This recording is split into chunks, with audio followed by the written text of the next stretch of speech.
جی ہماری گفتگو دیکھیں معجزے کے اوپر ہے.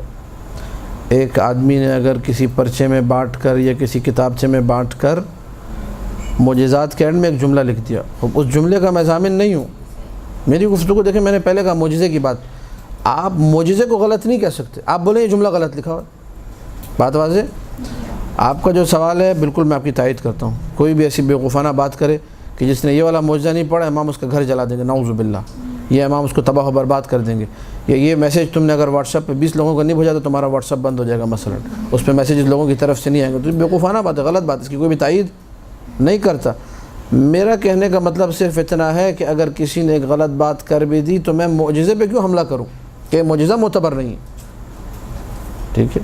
اچھا، اس معجزے میں 10 معجزے اگر کسی کو یاد ہے سنائے، ہم لوگ بھی سنیں اس میں معجزے میں کون سی ایسی غلط بات ہے. معجزے میں اگر کوئی ایسی غلط چیز ہو جو ہمارے عقائد کے خلاف ہے، مثلا نعوذ باللہ ان کو اللہ بنا دیا گیا، مثلا نعوذ باللہ غلو ہو رہا ہے، تب ہم لوگ تردید کریں گے بھائی یہ غلو ہے، اس کو ہم نہیں مانتے. سیدھی سی بات ہے. جو چیز عقیدے کے خلاف ہو، عقیدے پہ کسی قسم کا کوئی سمجھوتا، معجزہ اس کی یہ مسئلہ تھا، یہ پریشانی تھی، وہ حل ہو گیا. خوب اس حل ہونے میں تم جتنا ہمیں اپنے وجود پر یقین ہے اس پہ یقین ہونا چاہیے. آج تک لوگوں کے ایسے مسئلے حل ہوتے نہیں ہوتے. اس کی شادی ہو گئی، اس کو اولاد مل گئی، اس کے کینسر تھا وہ حل ہو. کتنے مسئلے تھی. کراچی شہر میں آپ کو لوگوں کے معجزات سنیں گے تو ایک پوری کتاب لکھی جا سکتی ہے ہزاروں صفحے کی کہ کراچی شہر کے لوگوں کے ساتھ کیا کیا ہمارے ائمہ نے معجزات انجام دیے. درست ہے یا نہیں؟ فلذا معجزے پہ آپ حملہ نہیں کریں. اب یہی جو لوگ معجزے کرتے ہیں ان کی غلط حرکت ہے. میں بارہا عرض کر چکا اپنے دروس میں، یہاں پہ بھی عرض کیا، میں مجالس میں بھی کہتا ہوں. ٹھیک ہے. یہ خواتین کو جو بشارتیں ہوتی ہیں، اتنی بشارتیں ملکوت میں فرشتوں کو نہیں ہوتی جتنی خواتین کو یہاں کراچی میں ہوتی ہیں. ٹھیک ہے. ہر 2 دن بعد جناب زینب خواب میں آتی ہیں، ہر 5 دن بعد جناب زہرا خواب میں آتی ہیں، ہر 6 دن بعد ائمہ خواب میں آتے ہیں. اللہ کی بندی، تمہیں کس نے بتایا کہ جناب زہرا ہی؟ میری پیاری بہن، تمہیں کس نے بتایا جناب زینب ہے؟ ابھی کل ایک جگہ بیٹھ کے رو رہے تھے کہ اس نے جناب زینب کا تابوت اٹھا لیا تھا، اس کا شوہر مر گیا. جناب زینب کا تابوت بھاری ہوتا ہے، وہ نہیں اٹھانا چاہیے، اس سے شوہر مر جاتا ہے، پتہ نہیں بچے مر جاتے ہیں. مطلب کس قسم کی باتیں، بیوقوفانہ باتیں ہیں. یہ جو باتیں ہیں اس کا میں ضامن نہیں ہوں، لیکن میں اس خواب پہ حملہ نہ کروں. ممکن ہے آپ نے خواب دیکھا ہو. ٹھیک ہے. ممکن ہے آپ نے خواب دیکھا ہو، وہ خواب بالکل سچا ہو. میں یہ نہیں کہتا کہ آپ جو بول رہی خواب دیکھا ہے وہ جھوٹا. میں آپ کو پکڑوں گا، میں کہوں گا آپ جانتی ہیں، پہچانتی ہیں جناب یہ بی بی تھی، انہوں نے خود تعارف کرایا تھا مثلا اپنا. یہ بھی ہو سکتا ہے کہ میں بھائی علی بن ابی طالب سلام اللہ علیہ کی بڑی بیٹی مثلا زینب کبریٰ ہوں، میں تمہیں یہ حکم دیتی ہوں مثلا یہ کرو. بابل مثال انسان اگنور کر دیتا ہے کہ مجھے کیا معلوم.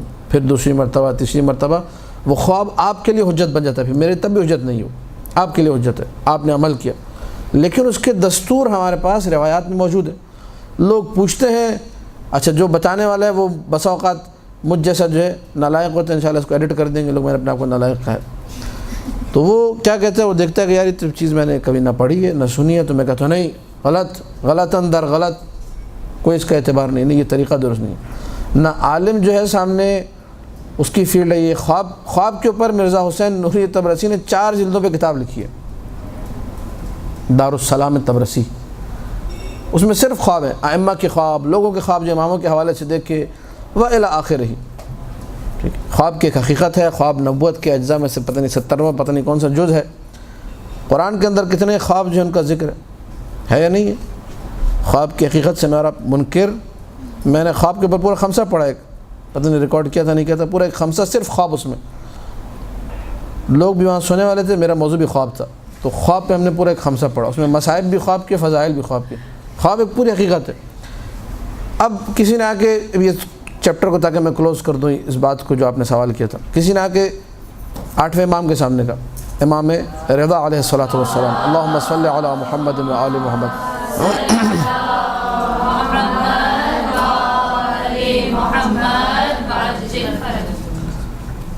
اس جگہ مولا میں نے رسول اللہ کو خواب میں دیکھا ہے. امام رضا کے سامنے آ کے کیا کہہ رہے ہیں؟ رسول اللہ کو خواب میں. وہاں جتنے بیٹھے تھے سب نے مذاق اڑایا، اس نے کہا دیکھا 150 سال کی بات ہے. ٹھیک ہے. رسول اللہ کی شہادت کے وہ 140 سال بعد آ کے کہہ رہے ہیں میں نے خواب میں رسول اللہ کو دیکھا. کہاں سے دیکھ لیا آپ نے خواب میں رسول اللہ کو؟ آپ کیسے پہچانتے رسول اللہ کو؟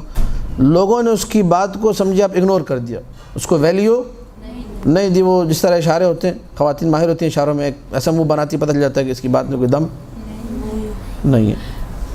جب یہ ماحول بنا، اس قسم کی سچویشن کریٹ ہوئی، تو امام رضا علیہ السلام نے کہا سچ بول رہا ہے، اس نے واقعاً خواب میں دیکھا. اس نقطے پہ توجہ کریں آپ لوگ، جنہوں نے سبحان اللہ کہ وہ زیادہ توجہ کریں کہ سچ بول رہا ہے، لیکن اس کے بعد ایک جملہ کا ایک الارم بجایا ہمارے لیے، کہا میں جو رسول اللہ کا بیٹا ہوں، اگر آج میں کہوں کہ میں فرزند رسول ہوں، کوئی انکار نہیں کر سکتا، میں حجت خدا بر روئے زمین علی ابن موسیٰ الرضا، اگر میں اپنے جد رسول اللہ کو خواب میں دیکھوں، میں کسی کے سامنے نہیں بیان کروں گا، ڈھنڈورا نہیں پیٹوں گا، میں نے خواب میں دیکھا، میں نے خواب میں دیکھا۔ یہاں ادھر بشارت ہوتی ہے، وہ اٹھ کے بیٹھتی ہے، وضو کیے بغیر مجلس گھر پہ رکھوا لیتی ہے، سنگت بلوا لیتی ہے، ماتم کروا لیتی ہے، نیاز تقسیم کروا لیتی ہے۔ کیا ہوا بھائی، کیوں مجلس ہو گئی ایک دم اچانک کی مجلس؟ وہ بس بی خواب میں تھی، بشارت ہو گئی ہے۔ جلدی سے شوہر بیچارہ، اس کی تنخواہ نہیں ملتی، کہتے دیکھ منگوا لو، ٹھیک ہے، وہاں اس کو سب۔ اب وہ بشارت واقعاً بشارت تھی نہیں تھی، ہم لوگ کچھ نہیں کہہ سکتے، نہ بشارت پہ حملہ کرنے کا حق، لیکن ادب آداب ہے۔ آپ کو بشارت اگر ہوئی بھی ہے تو وہ یہ بشارت پھر دوبارہ نہیں ہوگی سچی والی جو بشارت ہے۔ منہ پہ اپنے الفی لگا لیں، قفل، کسی کو بیان کرنے کی ضرورت، اگر واقعاً بشارت تھی تو ممکن آئندہ بھی تکرار ہو، سلسلہ بڑھے گا، جہاں بولا پھر دوبارہ بشارت۔ ادب امام رضا سلام اللہ علیہ نے سکھایا 8ویں مولا نے کہ جب تمہیں بشارت ہو، تمہیں اس قسم کا خواب نظر آئے تو لوگوں کے سامنے بیان نہ کرو، میں جو تمہارا 8واں مولا ہوں میں بیان نہیں کروں گا کہ میں نے اپنے خواب میں دیکھا اپنے جد کو، تو تم لوگ کیسے بیان کر رہے ہو؟ بات واضح نہیں ہے۔ فلذا لوگوں کی جو غلط حرکت ہے، جو آپ نے سوال کیا محترمہ، ان لوگوں کی غلط حرکتوں کو ہم لوگ ٹوٹلی کنڈیم کرتے ہیں، ان کی مذمت کرتے ہیں، پر اس کی وجہ سے ائمہ کے معجزات کو ہم لوگ غیر معتبر قرار، ہر چیز میں ہمیں جدائی رکھنی پڑے گی۔ کھچڑی جو ہے نا بنانا درست نہیں ہے۔ میں نے دیکھیں جواب دے دیا، آپ کے سوال کا جواب میں آلریڈی دے چکا ہوں۔ ہم لوگ بے ادب لوگ ہیں، بدتمیز لوگ، ہمیں ادب و آداب معلوم نہیں ہے، نہ نماز کے، نہ روزے کے، نہ شوہر کا احترام، نہ بچوں کی تربیت، اساسیات ہمارے پاس ہیں نہیں، اور ڈیلی ہمیں بشارت ہوتی ہے۔ یعنی نجف میں آیت اللہ سستانی کو اتنی بشارتیں نہیں ہوتی جتنی انچولی میں خواتین کو ہو رہی ہیں، ٹھیک ہے۔ تہران میں آیت اللہ خامنئی حفظہ اللہ کو بشارتیں نہیں ہوتی، یہاں انچولی میں زیادہ ہو رہی ہیں۔ یہ ماجرا جو ہے نا سمجھ سے باہر رہی۔ ہماری بیگم کہہ رہی ہے ہم لوگ کنڈے بنانے گئے، یہ ہماری بیگم کے واقعات میں سے سماعت فرمائیے آپ لوگ۔ تو کنڈے ہم لوگ جب بنانے گئے، وہاں کس طرح خواتین وہ گلاس ٹھوکتی ہیں وہ پیڑے کے اوپر، اس کے بعد ایک گول ٹکیا بن کے آ جاتی ہے، ورنہ تو خواتین کا کوئی کام بھی ڈھنگ کا نہیں ہوتا، اس پہ گلاس کا سہارا لیتی ہیں۔ وہ ٹھوکا جب اس پہ گلاس، 2-3 ہم نے ٹکیا بنا کے، ایک وہاں ٹی وی کی ٹرالی تھی اس کو کھول کے 2 ہم نے پیڑ اس میں ڈال دیا، اسی مذاق میں ایسے 2 پیڑ ڈال کے ہم لوگ چلتے بنے، پیڑیاں شیڑیاں بنا کے، جن کے اگر کنڈے تھے اپنے گھروں کو چلے گئے۔ تھوڑی دیر بعد جو ہے آدھا گھنٹہ گزرا، ان کے گھر میں رونا پیٹنا مچا ہوتا ہے، ایک عجیب و غریب قسم کا ماتم ہو رہا تھا، مجلس ہو رہی تھی۔ کیا ہو گیا بھائی؟ بس بیٹے کیا بتائیں تمہیں، مولا نے ہماری نظر قبول کر لی۔ دلیل کیا ہے؟ اس دراز میں سے 2 پیڑے نکل کے آ گئے۔ اب کہہ رہی ہیں، اب میں نے کہا اگر میں نے بتا دیا کہ یہ پیڑے میں رکھ کے گئی تھی، اس کے بعد تو زندگی بھر کی دشمنی مول لینے والی بات ہے، نہیں بتایا ہم نے، ٹھیک ہے۔ یہ اس قسم کے معجزات کو خدا را تھوڑا سا عقل سلیم، تھوڑا سا کوئی مسئلہ، وہ دیوار سے پانی آ رہا جی، کتنے ایسے معجزے ہوتے ہیں، ٹھیک ہے۔ ہمارے والد صاحب کے پاس ایک شخص ہے، کہا دیوار سے پانی آ رہا ہے، ہم نے مجلس بھی کرا لیا، اب بتائیں کیا کریں۔ والد صاحب نے کہا اب یہ کام کریں، دیوار کھدوا کے دیکھیں پیچھے کوئی پائپ لائن لیک ہوگی وہاں پہ، اس وجہ سے وہ جب اس نے بندے نے چیک کرا واقعاً وہاں پائپ ٹوٹا ہوا تھا۔ اب آپ بتائیے، ایک پانی کا پائپ یا کوئی بھی دوسرا پائپ ٹوٹا ہوا ہے، اس کی وجہ سے ایک لیکیج ہوئی ہے، پانی نکلنے لگا دیوار سے، تو آپ نے اس کو معجزہ بنا کے پیش کر دیا۔ یہ اس سے ہوتا پتہ کیا ہے؟ اس سے ہوتا یہ ہے کہ آہستہ آہستہ پھر معجزہ جو کہ ایک مقدس ترین چیز ہے، جسے تصدیق امام ہوتی ہے، جسے تصدیق نبی ہوتی ہے، یہ کھیل مذاق تماشا بن جاتا ہے۔ اور یہ بدترین کام ہے، اس کا حساب دینا پڑے گا۔